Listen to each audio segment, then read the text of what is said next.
الحمد لله وكفى وسلام على عباده الذين اصطفى أما بعد أعوذ بالله من الشيطان الرجيم بسم الله الرحمن الرحيم والذين جاهدوا فينا لنهدئنهم سبلنا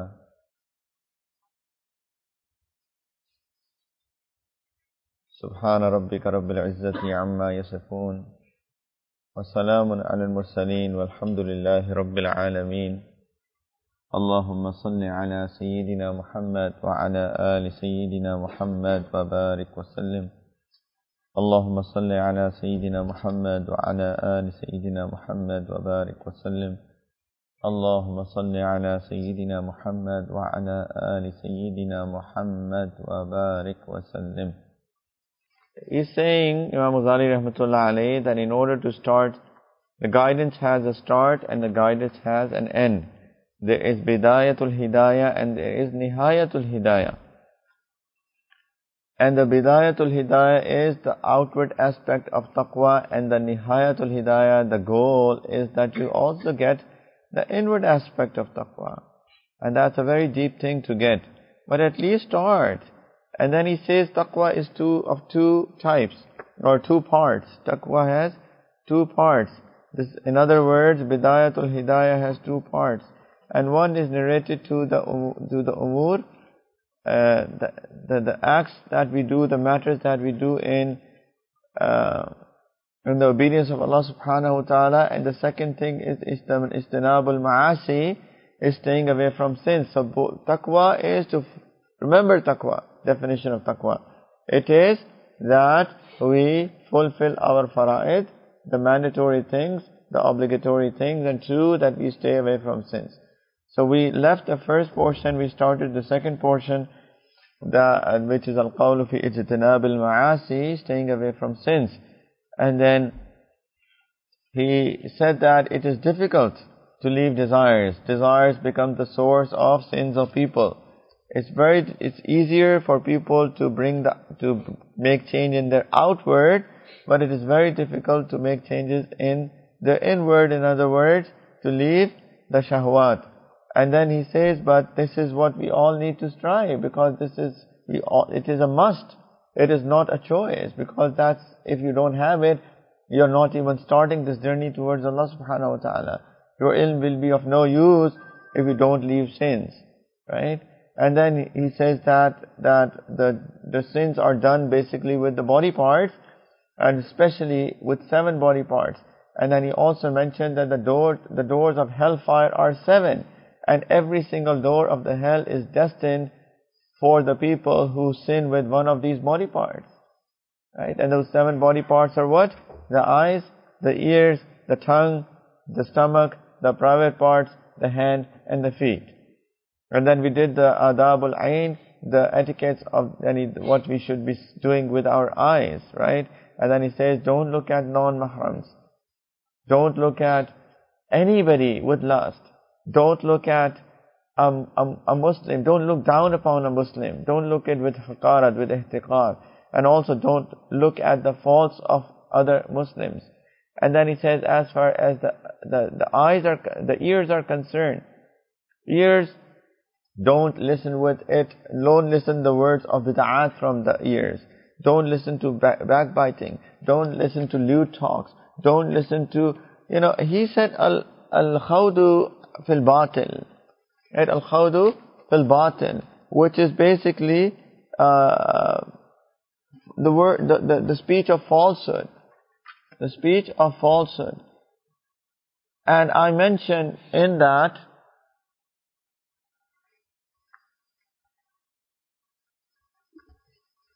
the examples that I gave is that people talk against deen. Right? That's the example that I gave. But another example that should have been given is music.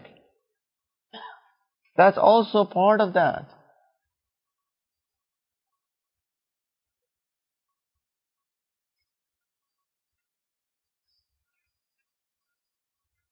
Allah Ta'ala says in the Quran that you make fun of this hidayat, وَتَضْحَكُونَ وَلَا تَبْكُونَ, you laugh and you don't cry. وَأَنْتُمْ صَامِدُونَ. Some of the Mufassirin have said that it means that you get engaged in music. Then you make fun and you play music.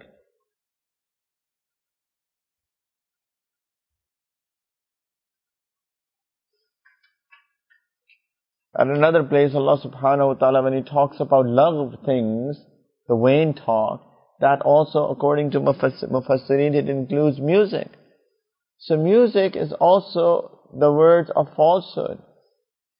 So if you listen to the music with your ears, that's also sinning with your ears. That's also sinning with your ears. And then He said, or you hear about, the sins.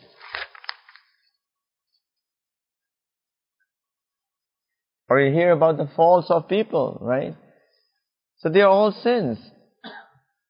And then He moved on to adabul lisan, that what we should be doing with our tongue, and saying that it should have been used for the tilawat, zikr of Allah Ta'ala, kasir zikr of Allah, tilawat of His book, and guiding people, guiding the makhluk of Allah Subhanahu wa Ta'ala, and expressing the needs of your dunya and akhirat.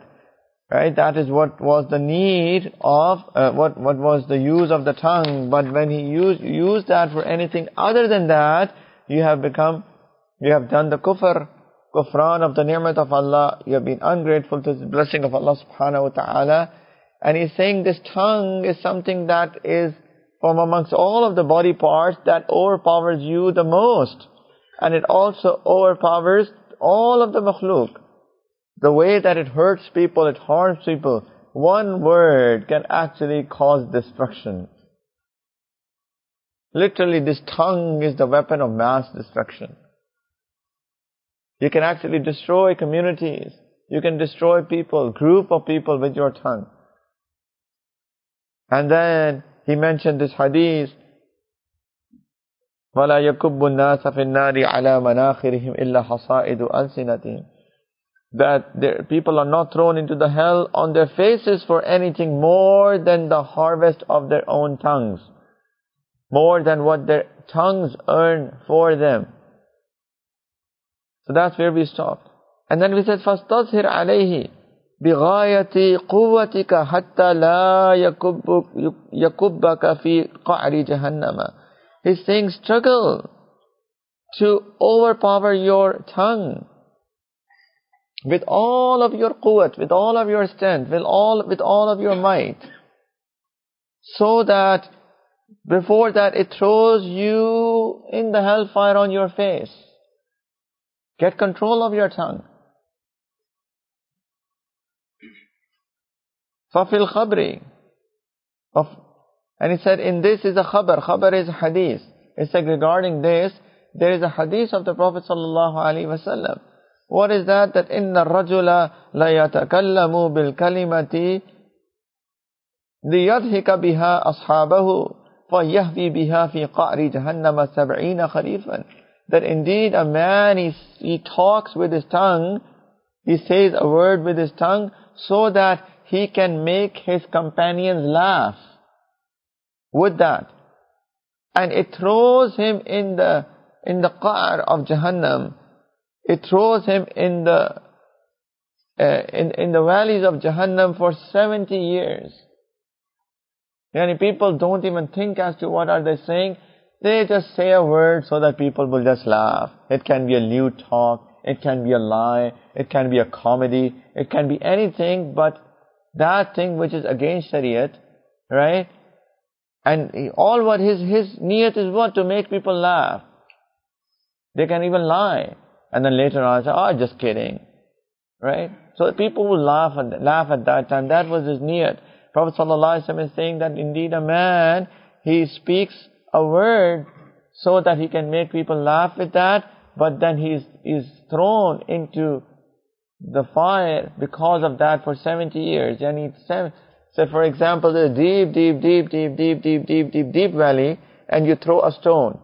So it will continue falling in it for 70 years. So where it reaches, That's what he is saying, that because of that one word that he has spoken just to make people laugh with that, and that was against Shariat, he falls so deep into the hellfire as if, something has been rolling in it for 70 years. So much depth. Allahu Akbar. What? Why? Because he was possibly lying, he was possibly saying a lewd talk. So people laugh.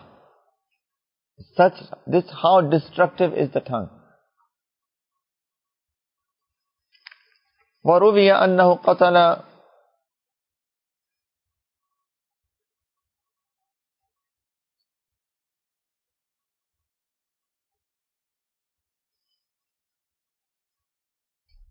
وَرُوِيَ It has been narrated that أَنَّهُ قُتِلَ شَهِيدٌ فِي الْمَعْرِكَةِ عَلَى أَهْدِ رَسُولِ اللَّهِ صَلَّى اللَّهُ عَلَيْهِ وسلم.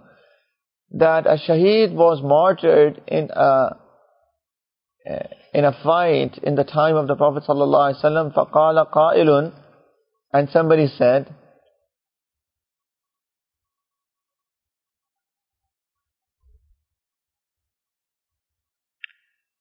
هَنِيئًا لَهُ الْجَنَّةِ That give glad tidings of paradise. Then how lucky is he that he has earned paradise. Hani'an lahul jannah. Oh, glad tidings. Lucky is he. Lahul jannah. He is into paradise. Right? Somebody got martyred in a battlefield, and the Sahabi, he said, oh, lucky person got martyred in paradise. فَقَالَ صَلَّى اللَّهُ عَلَيْهِ وسلم, Prophet sallallahu alaihi wasallam said, he corrected him. وَمَا يُدْرِيكَ لَعَلَّهُ كَانَ يَتَكَلَّمُ فِي مَا لَا يَعْنِيهِ وَيَبْخَلُ بِمَا لَا يُغْنِيهِ. Oh, don't say that. Maybe he has said something which was a la ya'ni thing, that did not concern him. Maybe he said a word that did not concern him. Just, people have this habit of talking and talking and talking.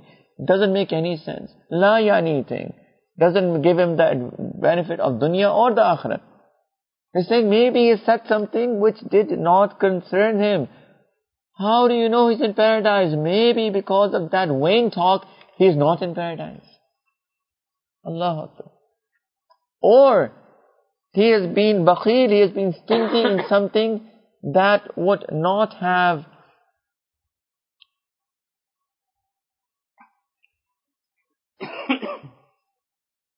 bima la yughnihi, that he was self-sufficient of. Yani that was of no benefit to him in any way. In other words, that he was stingy of some things. What is stinginess? That you keep something and don't give away. He was stingy of keeping something that it would have been of no benefit of him. He would not have lost anything by giving it. In other words, he would have no benefit of keeping it. In other words, he would not have lost if he had given it out. Right? If, for example, you have wealth, you have 100 dirhams. If you give out 50, you have lost 50, right? From math perspective, not dini perspective. In dini perspective, you have gained. You have stored it for the akhirat. But from a worldly perspective, if you spend 50 dirhams out of 100, you have lost 50, right? But he's saying that he has been stingy in something that he did not have any benefit in keeping that in any way. What was that? Any word of knowledge. Right? If I have knowledge of something, I have ilm of something, I keep it to myself, I become stingy, no, I'm not sharing it. Will it benefit me? It is not going to benefit me. Maybe 100 dirhams I don't give it out, it may benefit me, right? I've used that 100 dirhams for something. But that ilm that I have, if I don't share that, it will not benefit me. But rather it will benefit if I do share, isn't it? So because of kitman of ilm, because of keeping that ilm with him, because of not sharing that ilm with him, maybe he knew something, he did not share it with others, he became stingy in doing so. How do you know that he's in paradise? Maybe he's not in paradise for being stingy for that. So in other words, at certain places you have to talk, and at other places you must not talk. La yani things, vain talk, you must not talk about those. And the words of guidance, the words of ilm, you must share it with others. Because if you keep that with you, you will be held responsible for that. And if you say things that are gossip, that is a vain talk, you will be held responsible for talking about that. And he is saying that how do you know that maybe any of these two things has stopped him from entering paradise? How do you know he's in Jannah? How do you know he's in paradise? He's correcting him. Who said that, oh, the whole Jannah, paradise is for him. Understanding? So tongue is such a dangerous thing that you never know that what will be your ending because of what you say. That's why there's a hadith of the Prophet ﷺ. He said, Man samata naja. Who keeps quiet, he's saved. Who has the habit of remaining quiet for most of the time, and he only talks when necessary, right, within the bounds of Shariat and Sunnah, guidance, words of guidance, teaching, ilm, etc., and other things. Maybe playing with kids, giving them comfort, talking to your wife, talking to your husband. They're all good things. All good avenues to talk. Right. But if you have misused your tongue, you never know that will become cause of your destruction.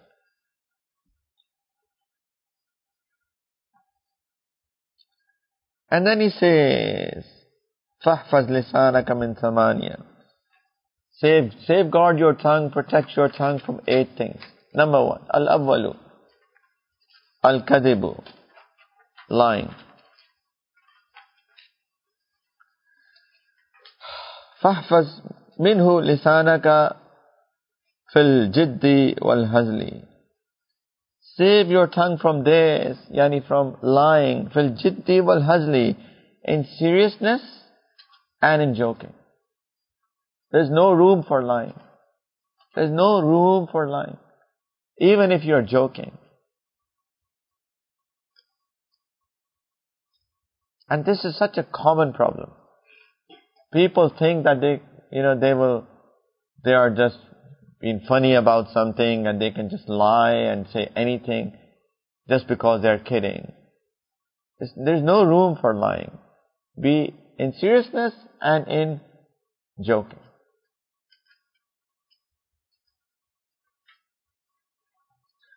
وَلَا تُعَوِّدْ لِسَانَكَ الْكَذِبَ هَزْلًا فَيَتَدَاعَى إِلَى الْجِدِّ. He's saying, do not let it get accustomed to lying and joking.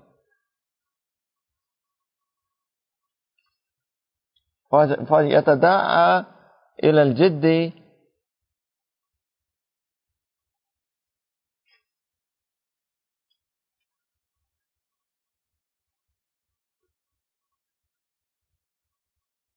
وَلَا تُعَوِّدْ لِسَانَكَ الْكَذِبَ هَزْلًا فَيَتَدَاعَى إِلَى الْجِدِّ. He's saying, don't let it getting accustomed to lying and joking so that you just do it. In other words, in simple words, so that you just do it all the time, leading you to do so in earnest. He's saying, indeed, وَالْكَذِبَ مِنْ أُمَّهَاتِ الْكَبَائِرِ, because lying is from the mothers of the kabira sins, of the major sins. It is one of the base, one of the grounds that leads towards the kabair. That's what ummahatul kabair means. It's the mother of the sins, mother of the major sins. Why? It is the ground, it's the foundation for the other major sins. Why is that so? For example, you have the habit of lying. Right? You have the habit of lying.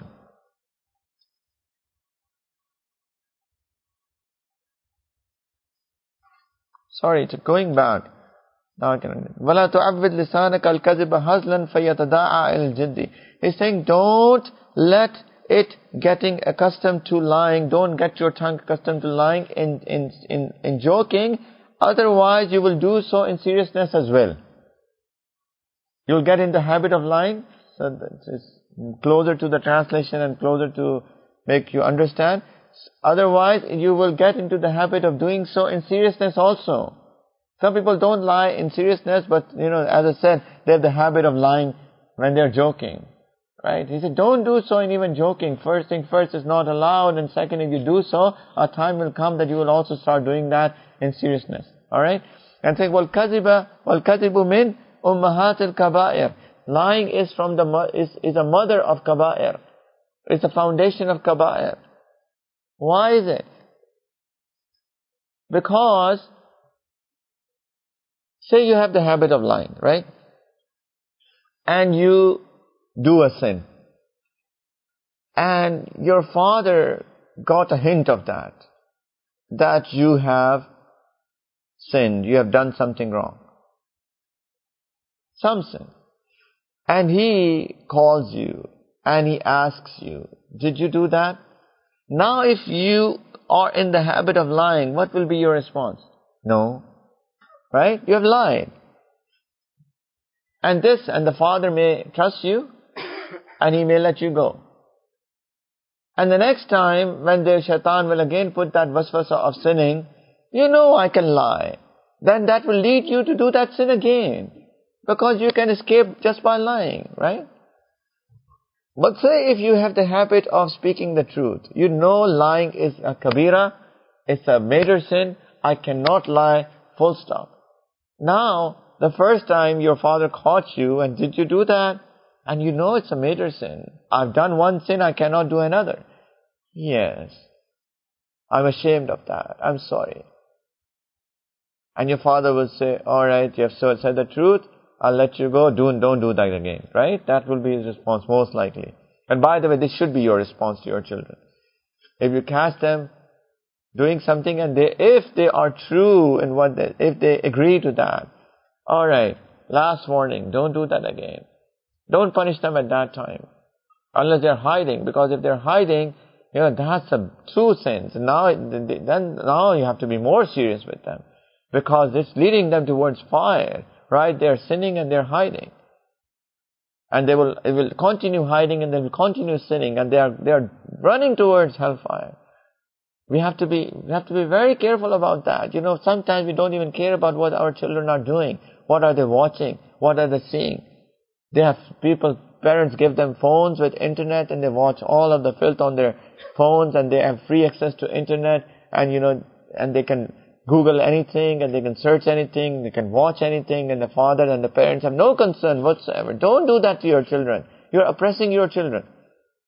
You are literally throwing them into the fire with your own hands. Literally.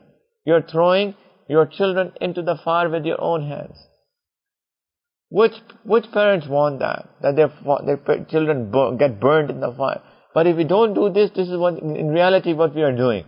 Alright? But if they come for the first time, they agree to what they have done, alright, beta, don't do that again.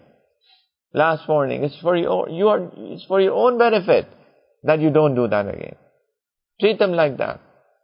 But what I'm saying is that if they have the habit of lying, then it's very easy for them to sin again. But if they know that lying is a kabira sin, then they will be careful. They know next time that my father may catch me again next time if I do that, and I'll have to say the truth. I have no option but to say the truth. I cannot lie. Then that habit of speaking the truth will help him in staying away from the other sin as well. So, lying is min ummahatil kaba'ir. It is the mother of all the kabira sins. So people who have the habit of lying, they can get indulged into many other kabira sins. ثم إنك إذا عرفت بذلك سقطت الثقة بقولك، سقطت عدالتك والثقة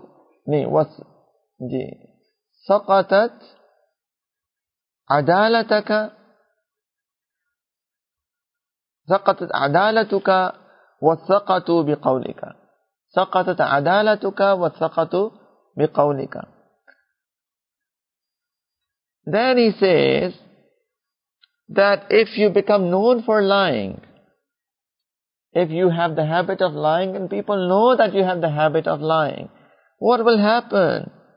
Your adalat, your just nature, your just personality will stop, will be removed. Yani people will not know you as a just person anymore. And you're being thiqa. You're being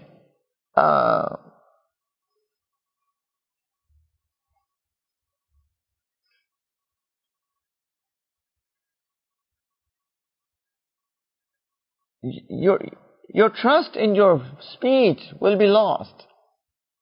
Your adalat will be lost. Your justliness will be lost, if that's a word in English. Your being just will be lost.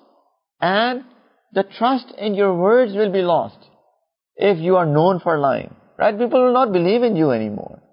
They know that you always lie. There are people like that, right? You deal with them. Right? For example, he is a contractor, right? He builds buildings, for example. Or he constructs rooms or constructs buildings. And you go and you deal with them. You do a contract with them.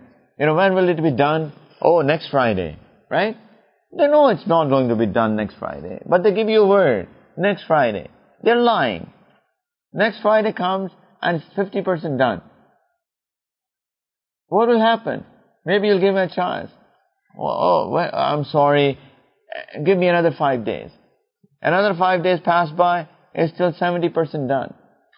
Now you know that he's lying. He always lies. What will happen? He's known for this and people will lose trust in him. Right? People will just lose trust in him. That's what will happen. If you're known for lying, he's saying your adalat, your being just, will be gone. People will not consider you as a just man anymore and you will lose the trust in your speech. And that happens. It's so common. Especially the example that I gave is so common. Right? Tailors, for example. SubhanAllah. You go to Pakistan and you give your clothes for stitching and they give you a date and SubhanAllah, you add 30 days on top of that. I don't know what happened in India. And that is so common in Pakistan. Literally. Oh no, your clothes are ready, just need a little bit of fine-tuning, right? And said, don't leave it. I'll do my fine-tuning myself. I have to travel tomorrow. And you realize that, it's not even cut yet. They lie. And then they're known for lying, right? A time comes that you lose trust. That's so common. That's what he's saying. Then when they're known for lying, if you're known for lying, then your adalat will be lost and you will lose trust in your speech. وَتَزْدَرِيكَ الْأَعْيُنُ وَتَحْتَقِرُكَ. He's saying, the people will mistrust you and will look down upon you. If you're known for lying, then people will mistrust you and they will look down upon you. وَإِذَا أَرَدْتَ أَن تَعْرِفَ قُبْحَ الْكِذَبِ مِن نَفْسِكَ. He's saying that if you want to understand how despicable is to lie, فَانْظُرْ إِلَى كِذْبِ غَيْرِكَ. Then look at the lie of another person. I'll give you an example, right? You hate it when your tailor tells you that it's going to be ready in 30 days, and another 30 days pass and still not ready. Dude, don't you hate it? We all hate it, right? We don't like it. People give you a time that they will call you at a certain time, and subhanAllah, they'll call you at 6 o'clock, 6 o'clock comes and nobody's calling. 6:30, 7 o'clock, and they call like 8 o'clock. And then you don't pick it up because, you are busy doing something, and then they get upset. I called you, didn't pick up. Well, I gave you time at 6 o'clock. Why didn't you call me at 6 o'clock? Right? Why you get upset? You think that just like you don't do anything in life, nobody else is doing anything in life as well. That's what people think. Whatever they do, they just place the same thing on others. They imagine other thing that he's doing the same thing. Many people they call, "Ab aram to nahi kar rahe the? Were you not resting? Friend, come on. Why did you assume that I was resting? Right? Because they are resting all the time. That's why. Right? You're in contemplation, right? And you pick up the phone and you say, Assalamu alaikum. And, oh, I'm sorry I woke you up from sleep. No, I wasn't sleeping, my friend. It is time to sleep. But this is what people assume, right? Because they can sleep anytime and they can rest anytime and they can waste their time whenever they want, and they think that other person does the same. I'm in my room and somebody comes and others in the house, sometimes they assume that I'm resting in the room. I'm sleeping in the room. They don't even bother to check that if I'll be able to meet. Some people come and then they go and because it is told to them, sorry, but Babajan is resting. Well, check out first. Assumptions.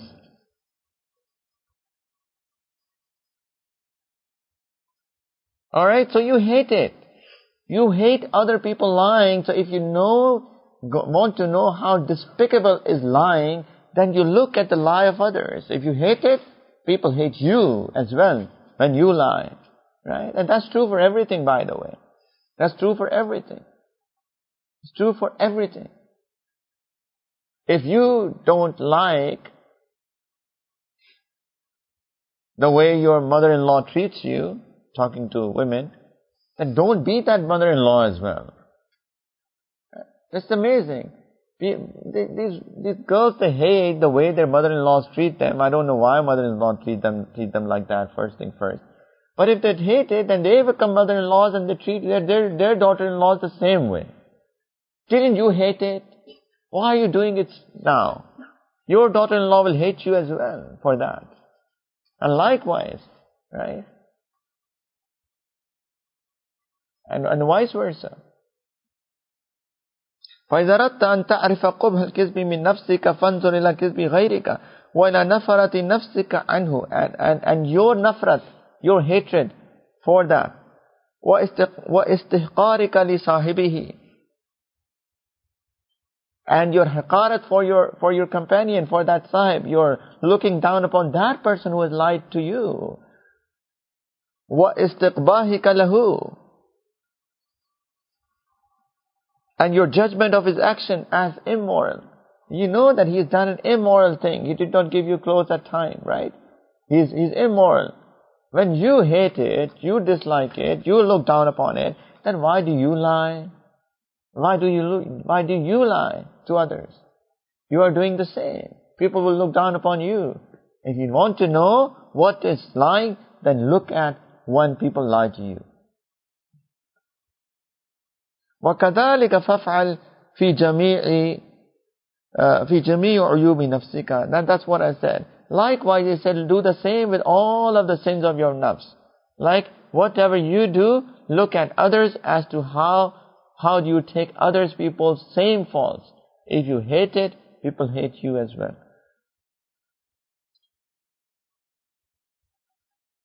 فَإِنَّكَ لَا تَرَى قُبْحَ عُيُوبِكَ مِنْ نَفْسِكَ بَلْ مِنْ غَيْرِكَ فَمَا اسْتَقْبَحْتَهُ مِنْ غَيْرِكَ فَيَسْتَقْبَحِهُ غَيْرُكَ مِنْكَ لَا مَحَالَ. Not la mahalla, it's la mahala. He's saying, most certainly what you have found wrong in others, they will find equally wrong in you. Right? فَلَا تَرْضَى لِنَفْسِكَ بِذَلِكَ. He's saying, don't be content with these faults in yourself. Don't be content with these faults in yourself. Yani, hate your own faults. Hate yourself. Hate yourself for your faults. If you can hate others for their faults, first people that we should hate should be ourselves. It's very interesting. Sometimes we have a guman that other people might have this issue. Right? He might have this issue, and you start disliking them for that. With bad opinion of people, you think that this person might have it and you dislike him. And you say, what did I say? That this person might have, you're not certain about that. And you still dislike that person. and you're certain about your own faults, still you don't dislike yourself. You praise yourself. You love your nafs. Ajib. So he's saying, hey, don't be content with yourself with your faults. Don't be content with yourself for your faults. If you lie, hate yourself. If you don't control your gaze. If you look at the women outside, if you watch movies, hate yourself. Hate yourself. Literally, hate yourself. If you're not able to control your gaze on the internet, hate yourself. If you're not able to stop hurting others, if you do hurt others, hate yourself. Don't be content with yourself with any of these faults.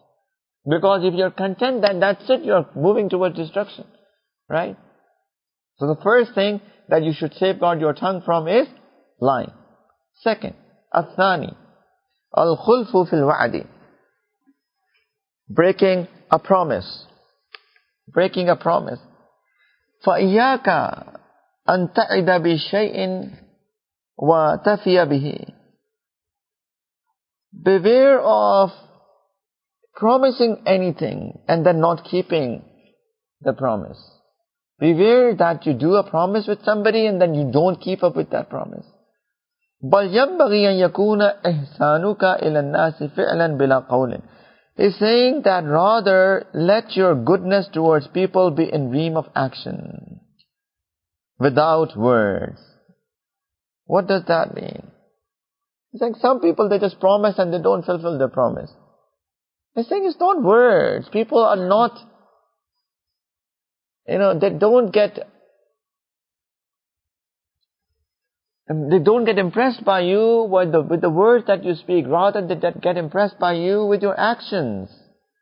So rather than making few very good promises and then not fulfilling those promises, better that you act properly. People will get impressed by you with your actions.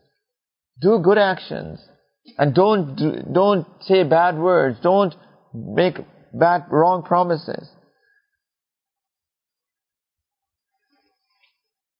He's saying, فَإِذَا طُرِرْتَ إِلَى الْوَعْدِ, that if you are forced to make a promise, if there is an istirar, there is a force that you must make a promise, فَإِيَّاكَ أَن تُخْلِفَ إِلَّا لِعِجْزٍ أَوْ ضَرُورَةٍ. Then beware that you break it, except that you are unable to do so or if there is a need. Right? In normal circumstances, you must fulfill your promise. You must fulfill your promise.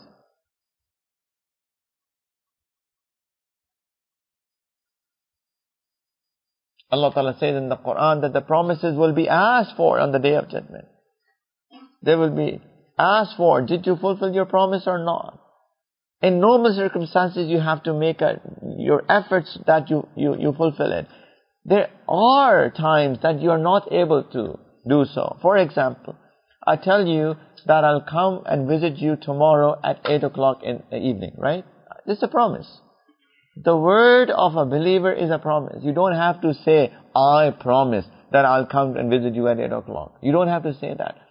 The tongue of a believer is a promise by itself. You make a promise. I'll come to you at 8 o'clock. Now you are trying your level best. But then something just comes up at 7:30, right? Anything can happen. Anything can happen. Your child fell and he got hurt and now you're attending to him, right? And it got delayed. It's not in your control. You're ajiz. You're incapable of fulfilling your promise. Now, that's a need, right? Or zarurat. There can be any other need as well that you're not able to fulfill your promise. They say that is an exception. What you should do, by the way, at this time? Give him a call. Now in this day and age, it's easy. In the past, of course, you couldn't do anything when there were no phone systems. There were no telephones. The other person will be waiting because you promised him to come at a certain time. Now it's so easy, right? Pick up the phone, give him a call. I'm sorry this happened. I will not be able to make it up for 8 o'clock. So that he's not waiting for you at 8 o'clock. People will possibly leave their work. They have freed up that time just for you. Right? And they're waiting 8 o'clock, 8:10, 8:15, 8:20, 8:30. You're not coming. You're harming that person. Have you ever realized that? When you promise to go to certain person's place at a certain time and then you don't show up at that time without informing him, you have harmed that person. You have broke your promise. There can be a need. Understand, right? We are all humans. Nothing is in our control. Allah subhanahu wa ta'ala decides as to what has to happen. Anything can happen. Give him a call. Please let him know that you will not be able to do so. Please understand, this is deen. This is deen. Harming others, hurting others, wasting their time. It's a sin. People don't care about that. And this happens to me a lot of time. People promise at a certain time and you wonder, where are they? They don't bother to inform you that things have changed. And you assume that this is what's going to happen, and at the last moment you realize, or after that, that thing has not happened. You have actually harmed people, right?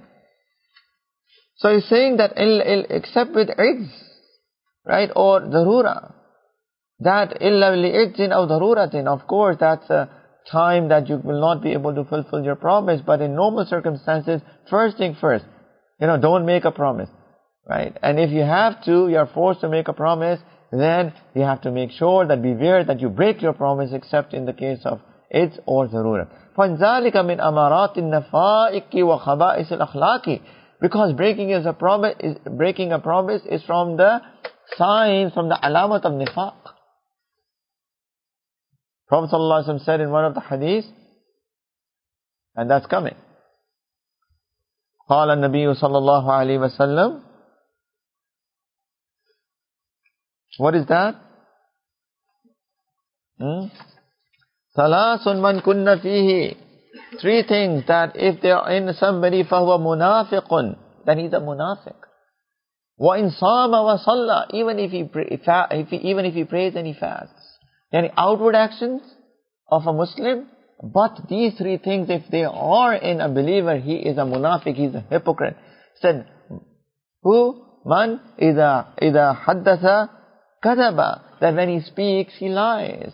وَإِذَا وَعَدَ أَخْلَفَ, when he makes a promise, he breaks it. وَإِذَا تُمِنَ خَانَ, and when he is entrusted with a trust, he breaks the trust. He betrays the trust. If these three things are in anybody, right, lying, breaking the promise, betraying the trust, Prophet ﷺ is saying he's a munafiq. He's a hypocrite.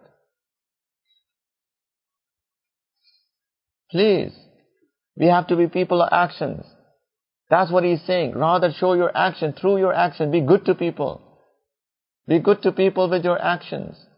Don't harm anybody with your actions. Please. I want this from everybody who's sitting here and who is listening online. I want that we don't hurt anybody through our actions. If we give a word, we should stick to our words. Whatever is that. Or don't do that, right? Don't do that. If you know that you're uncertain that you will be able to call somebody at 8 o'clock tomorrow or not, don't give him a word. Don't make a promise. Right? I'll try, but I can't. I'm not sure. Right? This is not a promise. I'll try to give you a call at 8 o'clock. If you're uncertain about that. But if you say, I will call you at 8 o'clock, that's a promise. And then you must. And illa that you have a need, then you should inform him, please. And likewise, visiting people's homes or anything, please, you should honor your words. You should honor your words. All of us, it's part of akhlaq. And if you don't have it, it is from alamat of nifaq. It is hypocrisy. And munafiq is the worst of the believers. He is outwardly a believer, but inwardly he is a hypocrite. It's a munafiq. And munafiq is the worst of all the people, in fact. Al-Thalis, Al-Ghibatu. We spoke about that in the ear, when we were talking about the etiquettes of the ears, Adab al-Uzun. So he is repeating that. Al-Ghiba. It is also something that we need to protect our tongue from. Backbiting. And we have spoken in detail about that. But he says that فَحْفَظْ لِسَانَكَ عَنْهَا, and safeguard your tongue from ghibat. وَالْغِيبَةُ أَشَدُّ مِنْ 30 زَنِيَةً فِي الْإِسْلَامِ. Allahu Akbar. He's saying that backbiting is worse than 30 acts of fornication. One fornication is a kabira. 30 fornications, you can understand the depth of that. He's saying that ghibat is more than that. That somebody commits fornication for 30 times. كَذَلِكَ وَرَدَ فِي الْخَبْرِ, and that's how has come in the hadith. This is how it has come in the hadith, that ghibat is ashad, is more severe than 30 acts of fornication in Islam. Allah. Subhanallah. And then he explains what is ghibat, وَمَعْنَى الْغِيبَةِ, the meanings of ghibat, أَن تَذْكُرَ إِنسَانًا بِمَا يَكْرَهُهُ لَوْ سَمِعَهُ. And that I've already explained that you mention about somebody that he will dislike if he hears about it. Right? You talk about a third person in his absence or her absence, that if he hears about that, he will dislike that. Right?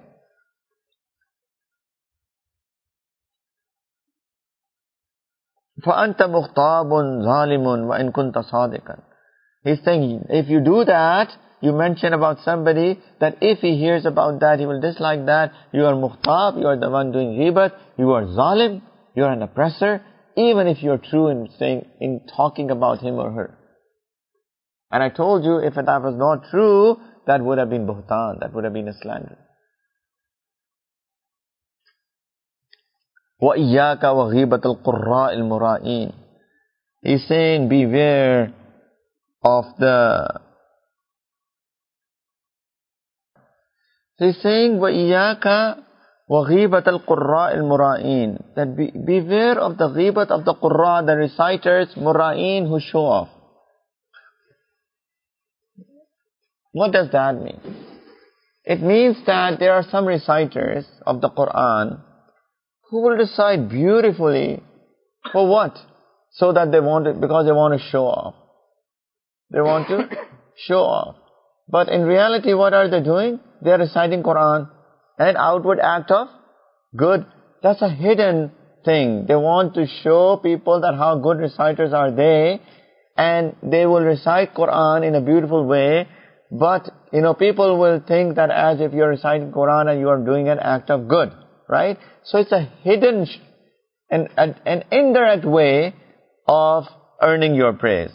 By reciting Quran in a good way, but only with the intention of showing off and to earn the praise, right? He's saying, beware of that type of ghibat. What does that mean? He says that he explains that وَهُوَ أَن تُفْهِمَ الْمَقْصُودُ مِنْ غَيْرِ تَصْرِيحٍ, that your goal is known without explanation. Yani, your meaning is understood indirectly. You're not saying that Fulan person is bad, or Fulan person is doing something wrong, right? That's direct ghibat. But he's saying this sort of ghibat is that you are making people understand indirectly. You're making people understand indirectly. He said, so he gives an example. He says, فَتَقُولُ, so you say that, oh, أَصْلَهُ اللَّهُ فَقَدْ سَأَنِي وَقَدْ سَأَنِي وَغَمَّنِي مَا جَرَى عَلَيْهِ فَنَسَأَلَ اللَّهُ تَعَالَى أَن يُصْلِحَنَا وَإِيَّاهُ. He's saying that, oh, may Allah correct him, may Allah do his islah, may Allah rectify him. Why? I'm truly saddened by what has happened to him, and it has worried me. And ask Allah that He rectifies both me and him. Right? Look at that indirect ghibat. I'm so worried about him. He's doing something that I'm so concerned. Oh, it has saddened me. May Allah correct, may Allah do my islah and his islah. Right? It's an indirect ghibat. You're telling about what he has done, but you're not really saying that, oh, he has done so. He's saying also beware of such type of ghibat. Understand?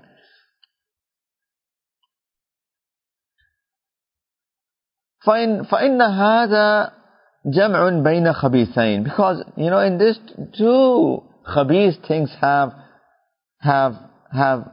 been added. Two reprehensible things are added. وَأَحَدُهُمَا, first of those, al-ghiba, backbiting, إِذَا حَصَلَ بِهِ التَّفَهُّمُ, because that has been attained with the meaning of that, right? You have backbiting because the other person understands the point that you have made. The other person had achieved the point that you're making, right? So that is ghiba. That's the first wrong in this sort of a thing. وَالْآخَرُ, and the other thing is تَزْكِيَةُ النَّفْسِ وَالثَّنَاءُ عَلَيْهَا بِالتَّجْرِيهِ لِغَيْرِكَ وَالصَّلَاهِ لِنَفْسِكَ. And the second thing, the second wrong in this is that other person is considering you that you are a very pure person. Oh, mashallah, how much concerned are you about him? You're so pious, mashallah, right? This is another problem. And you're praising yourself by passing a judgment of evil. Yeah, right? You're expressing righteousness for yourself, in other words. You're praising yourself, in other words. Right? You are showing concern for others, you're passing a judgment of evil for others, and you are showing that how righteous are you. That's the other problem. You have that self-praise here. So two problems in this sort of ghiba. He said, وَلَكِنْ إِنْ كَانَ مَقْصُودُكَ مِنْ قَوْلِكَ أَصْلَهُ اللَّهُ, then when you say, may Allah guide him, right? If the maqsood, the goal from that of your word was dua, if you're pure in your intention, you were really making dua without having any intention to backbite him, then he says, فَادْعُ لَهُ فِي السِّرِّ, then do supplicate for him. But where? فِي السِّرِّ, in private. Why do you have to make dua in front of people? May Allah guide him. Then get up in tahajjud and make dua if you're so pure in your intention of your dua. Get up at tahajjud, raise your hand silently, nobody around, make dua for him. Ya Allah, I'm really concerned for that person. He's been doing all of these things. I'm very worried for him. Ya Allah, guide him, guide me as well. The place of this dua is not in front of people. If you're so true and you're so sincere in what you are saying, then make dua for him definitely, but in private. That shows that you have ikhlas. Right? Otherwise, there are two problems in that. You are backbiting other, and then you are looking down upon other, and you are praising yourself, in other words. Then, oh, mashallah, how good am I? And then he says, وَإِنِ اغْتَمَمْتَ بِسَبَبِهِ فَعَلَامَةُ أَنَّكَ لَا تُرِيدُ فَضِيحَتَهُ وَإِظْهَارَ عَيْبِهِ. And he says that if you really were concerned about him, the proof of that would have been that you would not have desired to disgrace him or reveal his faults. You should not have done that, right? وَفِي إِظْهَارِكَ الْغَمِّ بِعَيْبِهِ إِظْهَارٌ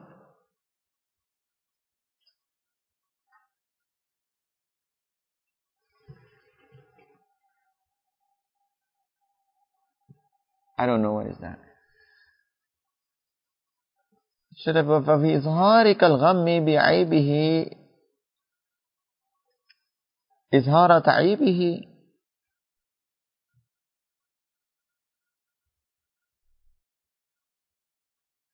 He's saying that your display of concern over his fault, I think it should be عَيْبِهِ. That by إِظْهَارِكَ الْغَمِّ بِعَيْبِهِ إِظْهَارَ عَيْبِهِ. Right? That makes more sense. That in your concern, your display of concern for his ayb, for his fault, in reality is the display of his fault.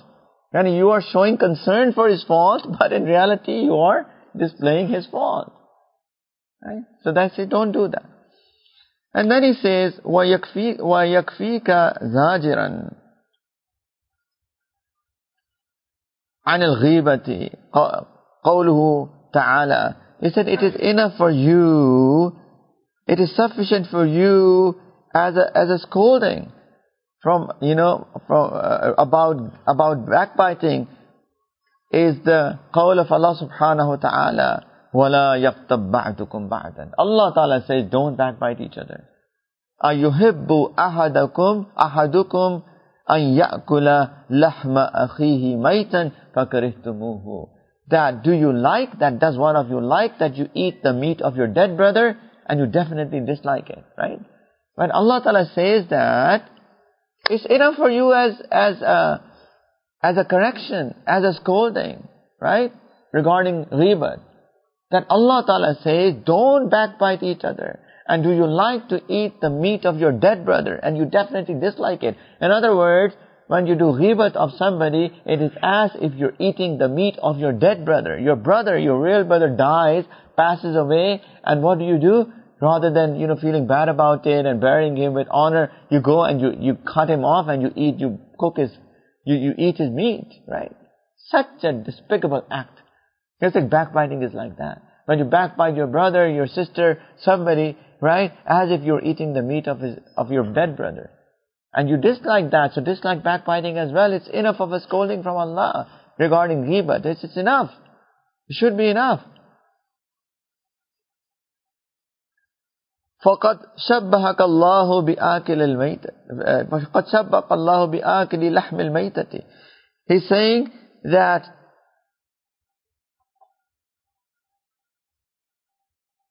indeed Allah Ta'ala, He resembled with the eating of the meat of the dead. Right? فَمَا أَجْدَرَكَ أَن تَحْتَزِرَ مِنْهَا. How appropriate is it then that you that you stay away from that, right? It is only appropriate that you stay away from that. Allah Ta'ala is equating backbiting with eating of the meat of your dead brother, right? So how bad is that? Then it's only appropriate that you stay away from backbiting.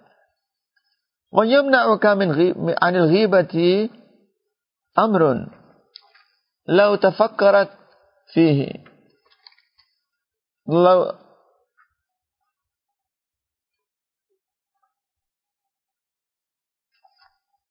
وَيَمْنَعُكَ عَنِ الْغِيبَةِ أَمْرٌ لَوْ تَفَكَّرْتَ فِيهِ وَهُوَ أن تنظر إلى نفسك في نفسك هل فيك عيب ظاهر أو باطن وهل أنت مقارف معصية سرا أو جهرا.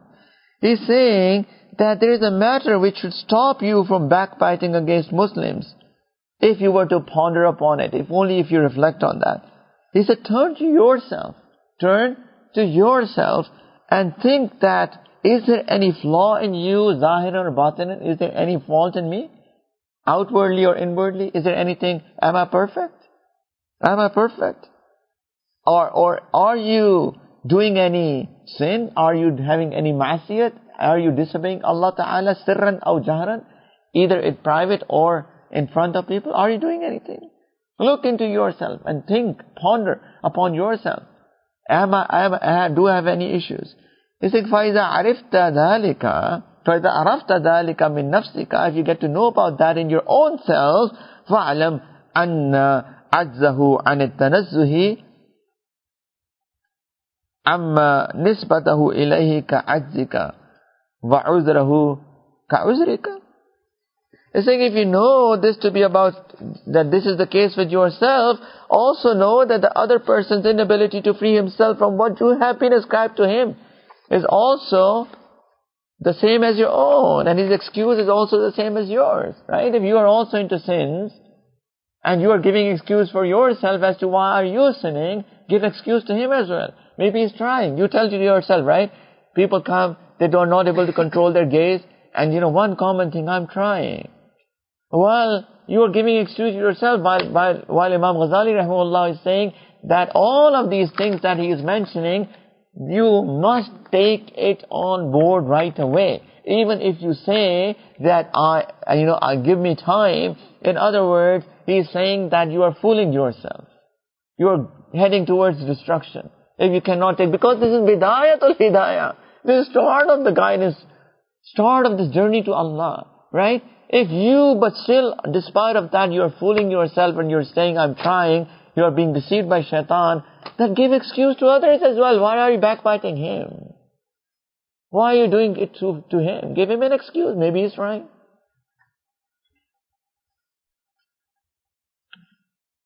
SubhanAllah. And it happens a lot between husband and wife as well. Husbands, they don't like certain things in their wives. And wives, they don't like certain things in their husbands. And they make such a big deal out of that. And it causes such issues in the households. Right? As if you are an angel. Mr. Husband, as if you are an angel. Or Miss Wife, as you are an angel. Right? When you look into the faults of your husbands, or you look into the faults of your wives, first look into yourself. What's my issues? If she has 100, I have 1,000. Literally. If she has 100, I may have 1,000 or 100,000 maybe. Right? So why can't we ignore other people's faults and other people's issues? Why don't we do so? Right? That's what he's saying. Look into yourself. Do your own muhasabah first. SubhanAllah. We want that other person becomes an angel and I want to live as a shaitan. Right? Other person should be perfect. Don't talk about me. SubhanAllah. That's the reason for many issues. That's what he is saying. Before you backbite anybody, you look into the faults of somebody else, look into your own faults first. And if you're trying to give yourself an excuse, give excuse to him as well. Don't talk about him.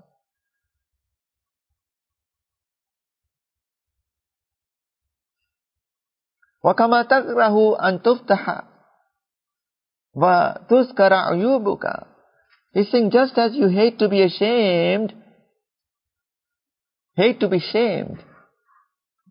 your faults to be mentioned, فَهُوَ أَيْضًا يَكْرَهُهُ. He says, so does he. Right? You hate that you be shamed, and you hate that your faults are to be mentioned. And he also does the same. He also doesn't like that his faults be mentioned. So do unto others what you like to be done to yourself. That's a famous proverb. Right? To do the same to others what you want that be done to you. If you want that you be respected, respect others. If you want that your wife respects you, respect your wife. Right? If you want that you do what you want to do, then let her do what she wants to do, as far as it is in the bounds of Shariat. With this condition, of course. Right? If she is doing things within the bounds of Shariat and you want to move on, she wants to improve, right? Then let her do. If you also want, then you do what you want to do. And vice versa. Do unto others what you want to be done to yourself. So if you hate that your faults are mentioned, then also hate that his faults be mentioned. He also hates the same. He doesn't like it. Right? And he's saying that فَإِن سَتَرْتَهُ سَتَرَ اللَّهُ عَلَيْكَ عُيُوبَكَ. If you had hidden his fault, Allah Ta'ala would have hidden your faults. If you had hidden his faults, and you had not mentioned that fault to somebody, if you have not done their ghibat in front of somebody, right, then Allah Ta'ala would have hidden your faults. And I told you that hadith, I think, today, right? In Friday khutbah. That man satara musliman, satarahu Allahu fi dunya wal akhirah. Aw kama qala alayhi salatu wassalam. That whoever hides the fault of a believer, Allah subhanahu wa ta'ala will hide his faults in this dunya and akhirat. It's a hadith in Tirmidhi. And subhanAllah, we want that our faults be hidden, right? I don't want that somebody comes here and starts talking about my issues in front of all of you. I don't want that. Nobody wants that, right?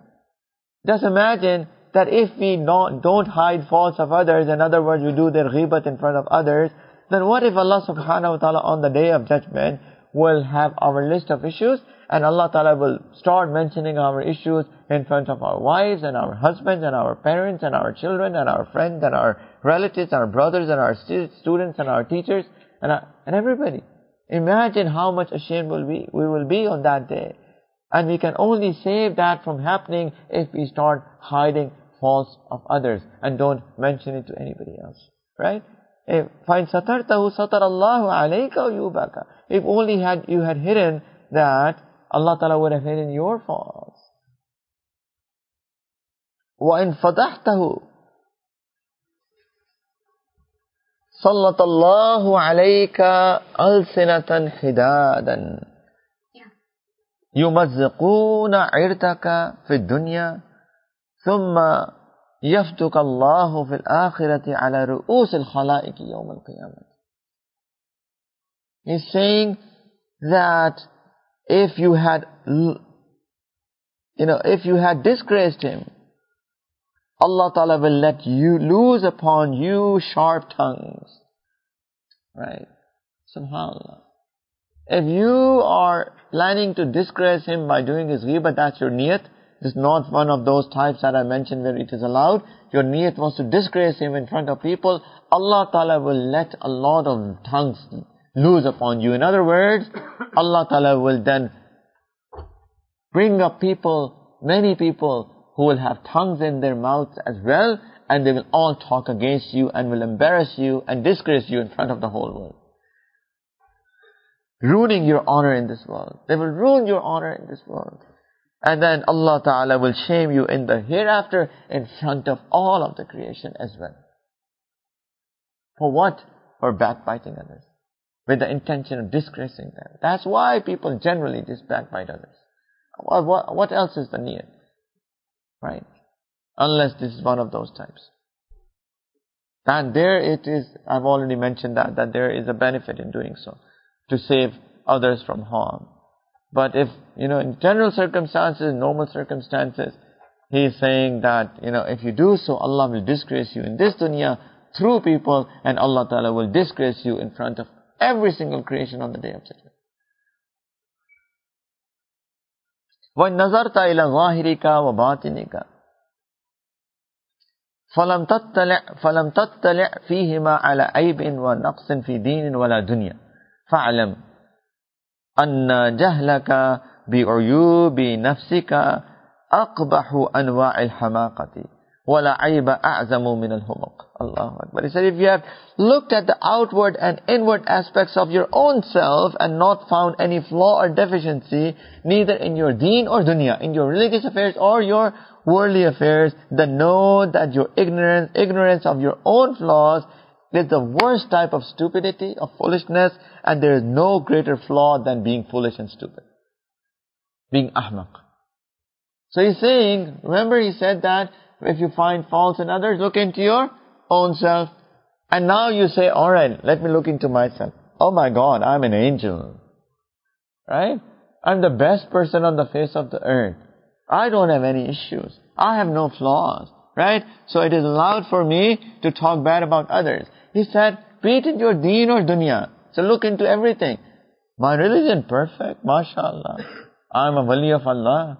Dunya, oh, I'm so perfect in dunya. Right? I don't find any flaw in yourself. He's saying that there's no better ahmaq than you. Because you are ignorant of your own faults. You're ahmaq. You're foolish. You're stupid. And he's saying this is the worst flaw. Can there be a better flaw than that? Can there be a worse flaw than that? That you are stupid. That's the biggest flaw. If you don't find any flaw in yourself, know that you are stupid and that's the worst flaw. So make sure that you don't look into anybody's fault. Because you have the worst of them all.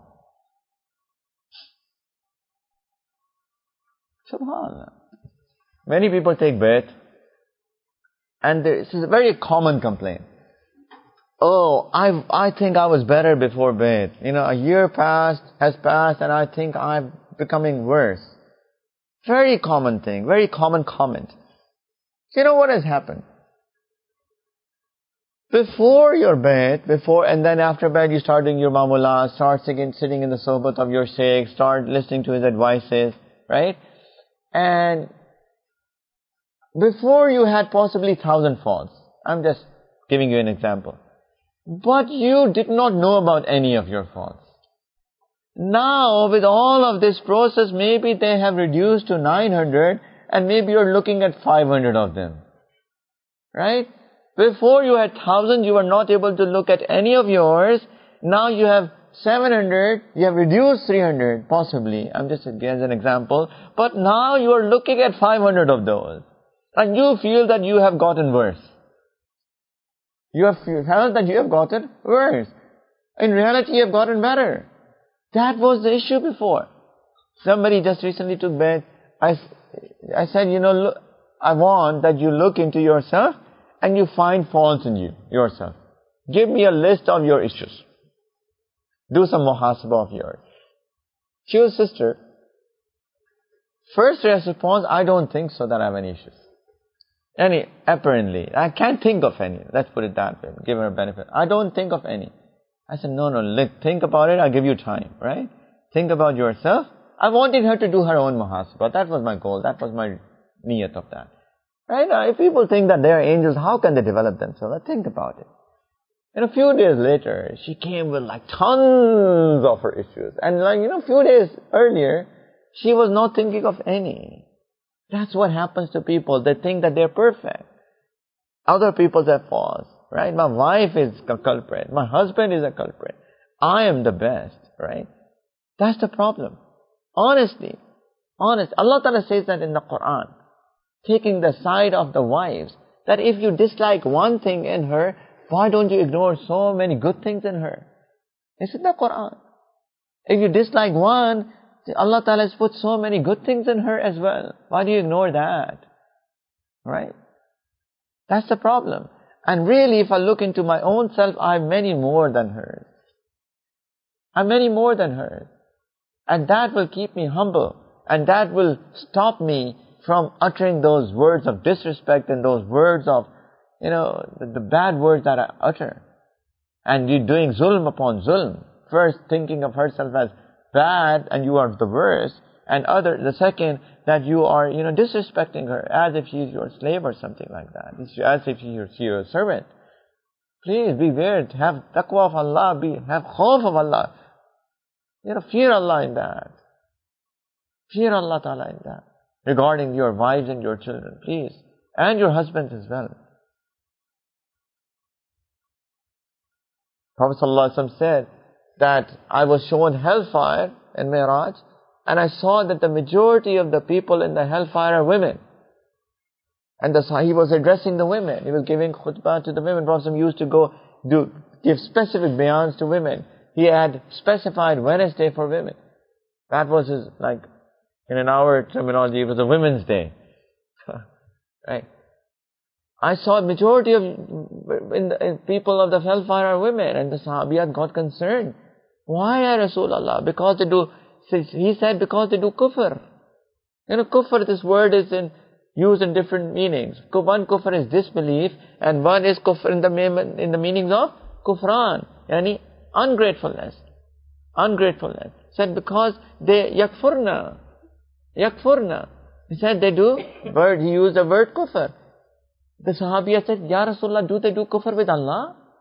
He said, no.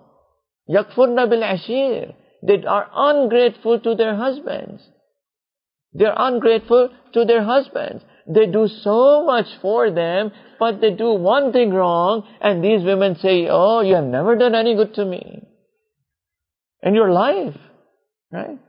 They forget about all of those good things. He's saying this reason for being ungrateful to one's husband, majority of the women will go into the fire. This is how much Allah Ta'ala dislikes that. That you ignore all the good things and you only pick up on the bad things. Allah Ta'ala will pick your bad things then. Allah Ta'ala will pick your bad things and He will ignore your good things. If you pick up on bad things of others and you ignore the good things of others.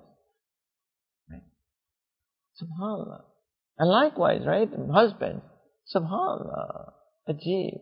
She's never done any good. She doesn't do anything. SubhanAllah, she's your wife. Is it not good enough that she is on deen? She's not going and hanging out with other men on the streets. She's a modest woman. Isn't it a good thing? Right? Go and ask people where they can't trust their women. They can go and hang out with anybody when they're at work. You feel at peace that you go to work and you know that your wife is a woman of modesty. She's on deen. I can trust her. Allahu Akbar. This is the best thing that your wife can have. This is enough. This is enough to respect her and to honor her and to love her. Honestly, that's enough. SubhanAllah. And people are opposite. People literally, they don't want that their women, their wives fall, they walk on the path of deen. SubhanAllah, they're being modest and they don't want that they be modest. Take off your hijab. I don't want that you wear a abaya. Shame on you. Honestly, shame on you. Again, shame on you. She is becoming modest and you want her to be immodest. Allahu Akbar.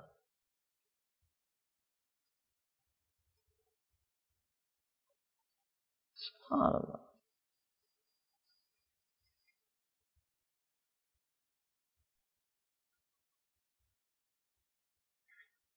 There are husbands like that. There are. Women are trying to be good people in the sight of Allah. The husband don't want them to walk in the path. And then vice versa as well. There are husbands who want to walk, to tread on the path of deen. Wives don't. One of our friends, he started growing a beard, right? Which is wajib. Wife's first comments, you don't look attractive to me anymore. I don't feel attracted towards you anymore. Come on. In other words, you are saying you don't feel attracted towards the Prophet of Allah sallallahu alaihi wasallam.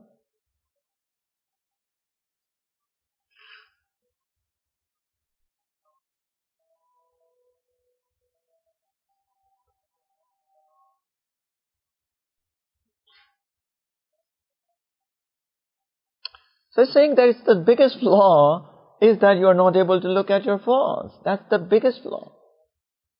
Right? So then you know that you have the biggest flaws, so ignore other people's flaws. Don't do their ghibat. Right? And then he says, وَإِن نَظَرْتَ وَلَوْ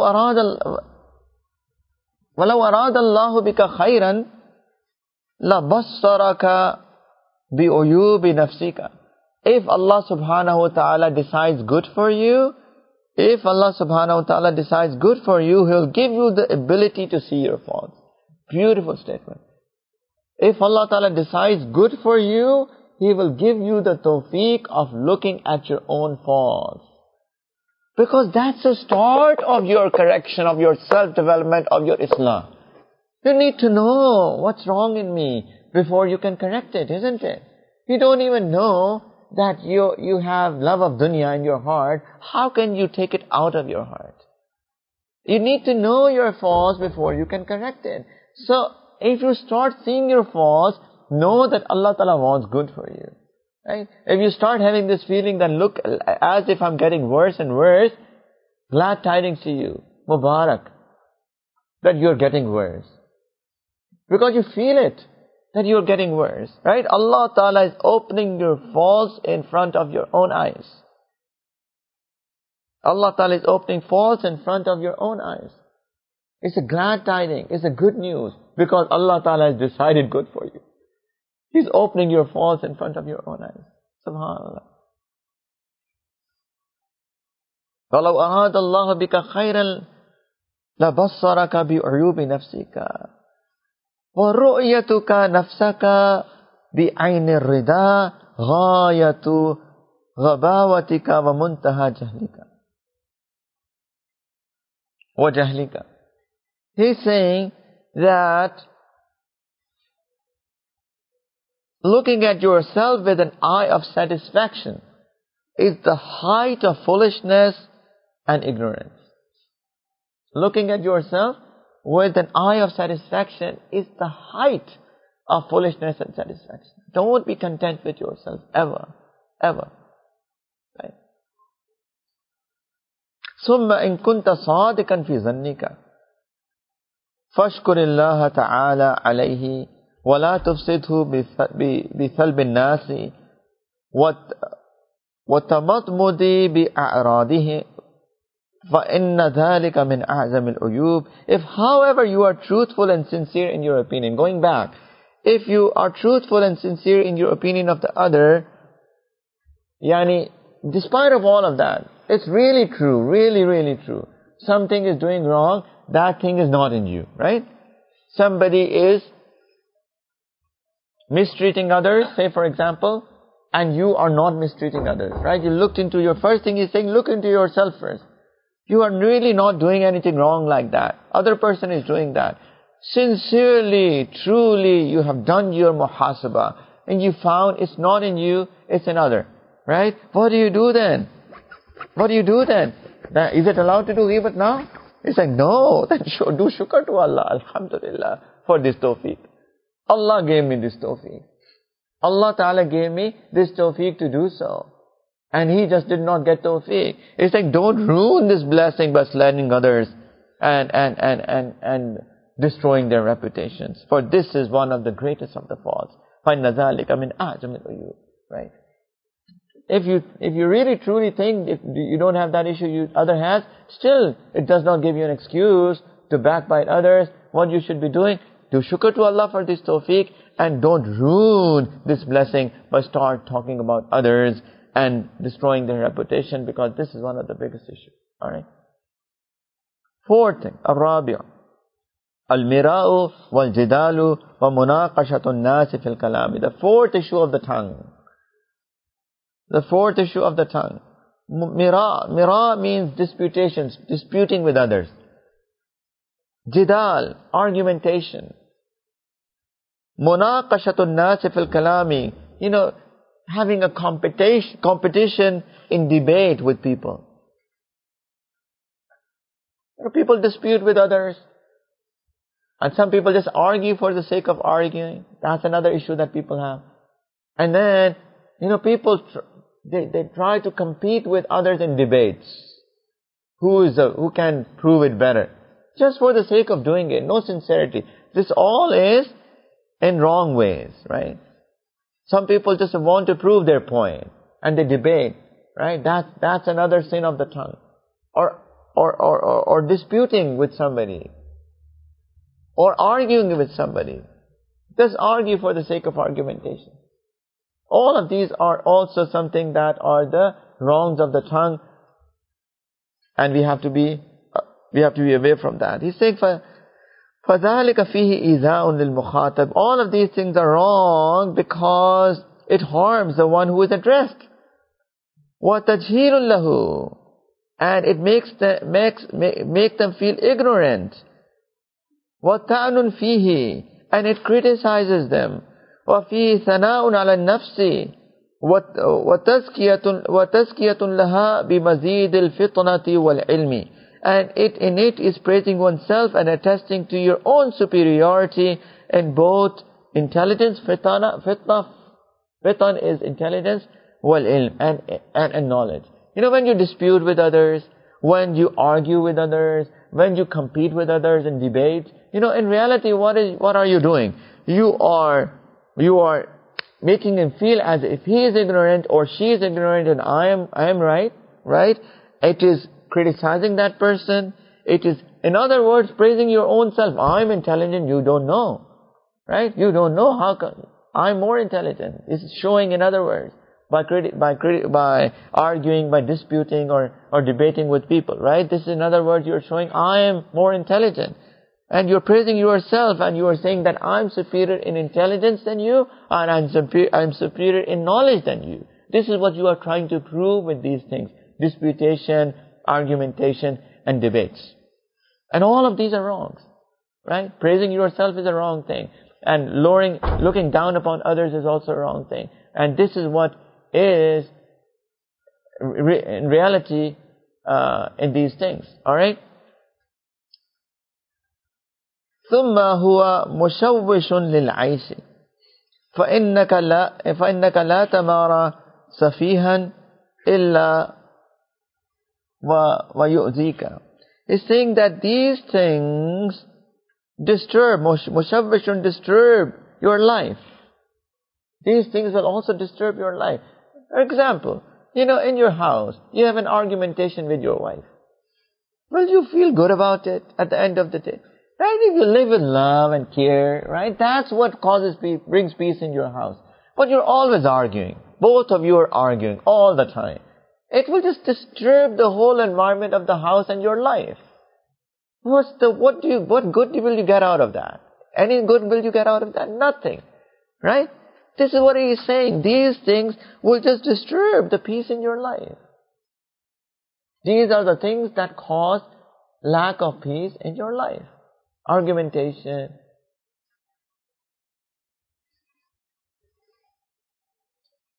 Because if you debate with a fool, so he's saying why? If you debate with a fool,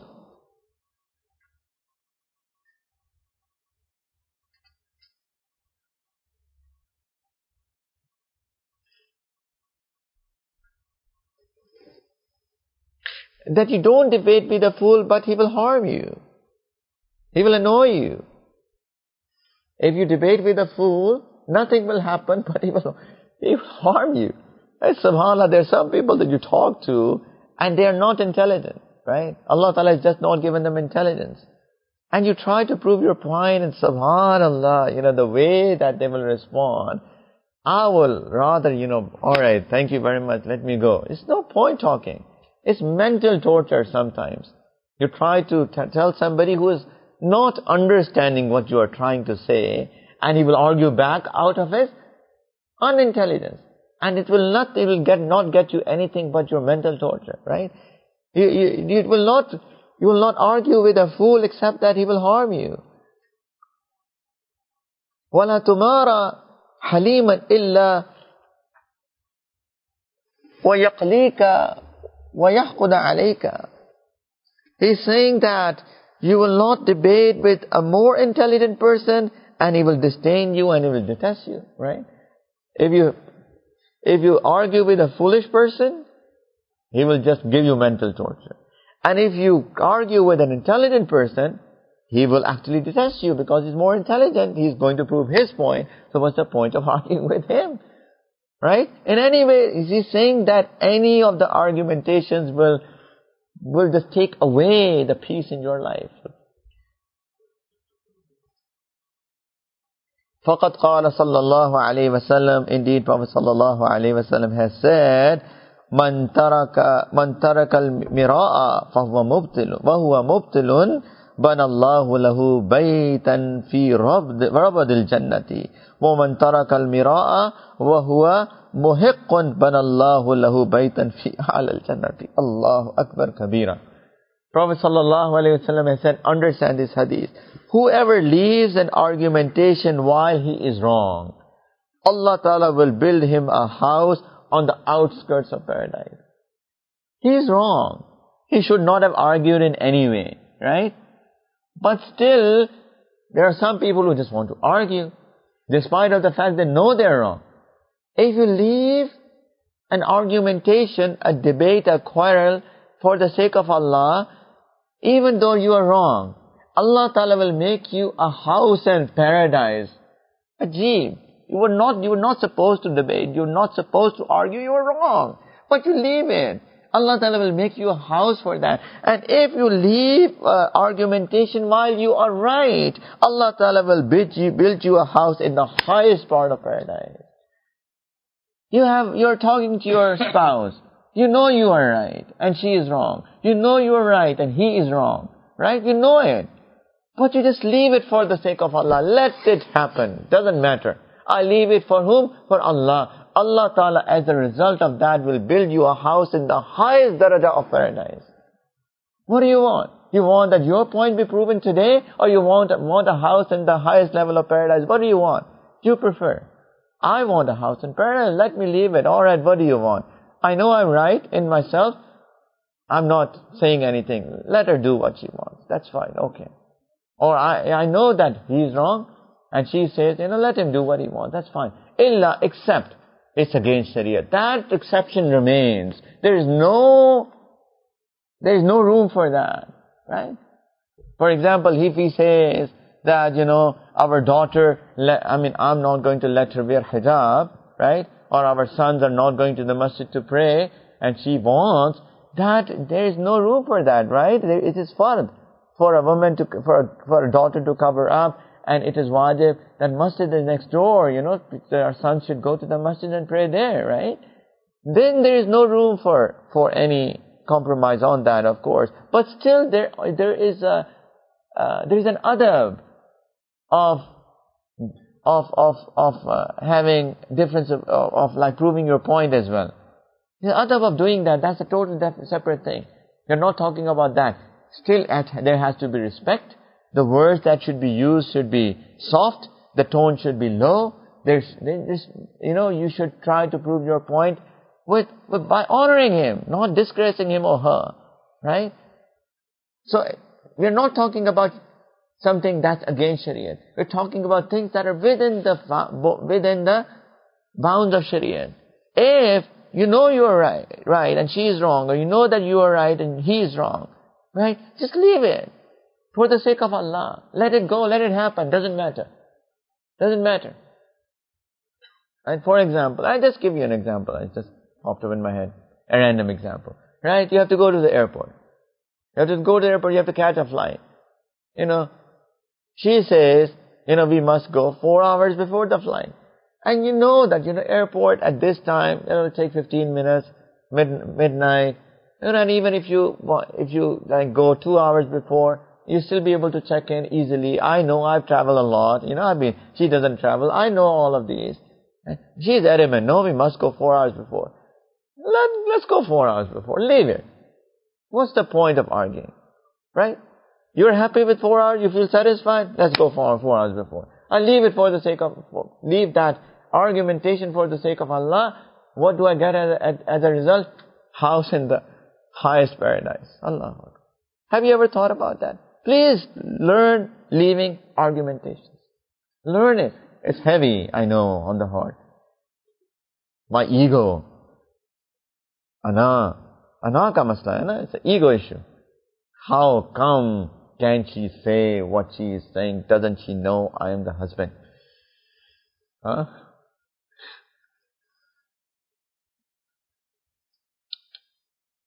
This ego is the worst thing. That's the biggest problem. There's more in men. Women have their own issues. Inshallah, we'll stop here. We're already 5 minutes over. Alright, we'll continue from here, inshallah. Let's see. آخر دعوانا أن الحمد لله رب العالمين. السلام عليكم. Inshallah, we'll finish with dua for today. It's the last session, so we'll finish with dua. So before dua, inshallah, if you can all settle for 5 minutes, inshallah. Inshallah, some people, they want to do tawbah from their sins. Let's recite the kalimat of tawbah before we depart. Please settle down, everybody, for another 5 minutes, inshallah. So inshallah, let's recite the kalimat of tawbah, which is basically tajdeed of our iman, and asking Allah subhanahu wa ta'ala that He forgives us all the sins that we have done until now. Let's do true tawbah now, and especially the sins that we have already spoken about. This is the bidayatul hidayah, right? We have to start this path towards Allah. So please, let's do tawbah. And if anybody wants to do bayt in the silsila, they can also make the intention of bayt as well. Alhamdulillahi wa kafa wa salamun ala ibadihi alladhina astafa amma ba'd. So let's all recite, say Bismillah ar-Rahman ar-Rahim. La ilaha illallah Muhammadur Rasulullah.